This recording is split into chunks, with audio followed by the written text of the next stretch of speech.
A little while ago, I unintentionally got into a discussion on Facebook which went downhill almost immediately, and in a way I hadn't expected.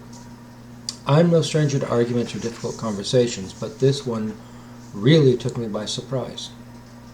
It was my first introduction to what appears to be a subculture of neurodivergent folks, such as myself, who so identify with their neurodivergence that to suggest any kind of a treatment which might assist in normalizing the brain is considered horrendous and akin to being a Nazi.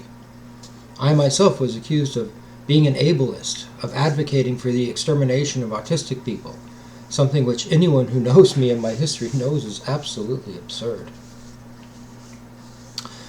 But this came up in a conversation not long ago I was having with my son, Phoenix. And what stuck in my mind is how one's difference or disability becomes such a part of their self-identity that they can't even consider parting with it. And this becomes true regardless of what thing you are self-identifying with. Here's the thing though, you are not your disability. You are not your thoughts. You are not your trauma. I tend to self-identify with being pretty proficient with Koine Greek, but I am not my proficiency with Greek. I tend to self-identify with being part Native American as well as being 13th generation American, but I am not my ancestry. I am not even my own personal history or experiences. As much as I love and appreciate my relationships with the people around me, I am not those relationships. I am not my possessions either. I am not my personal likes or dislikes. I am not what I know or don't know. All of these things are acquired during this life in some way and at some time, but they will all leave once this life ends, and all that will remain is this consciousness.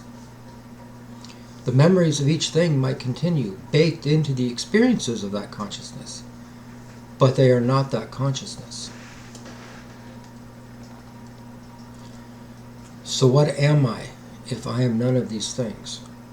What are you if you are none of the things you self-identify with? At the very foundation, you are Logos, and a part of the Logos. You are being and share in the existence of the being. You are a member, a body part of the Logos, with him as the head, to which you are connected as a single body. Everything else you cling to, everything else I cling to as my self-identity will drop away once this brain stops functioning, because when all is said and done, I am none of those things.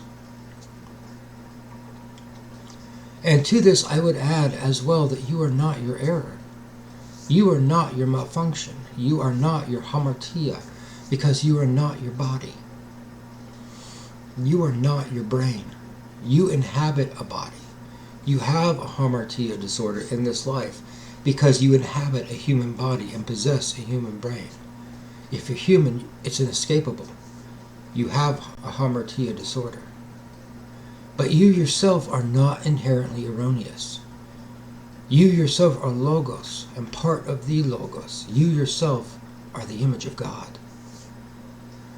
The conditions of discipleship which Jesus laid down were to let go of any relationships, any possessions, any self-identity to which you were clinging, so that you could focus on remaining aware of and attached to the head, which of course was him as the Logos, and the source of who you really are, that is, the image of God. As Jesus himself said, speaking as the Logos, remain in me and I in you. Without me, you can't do anything at all.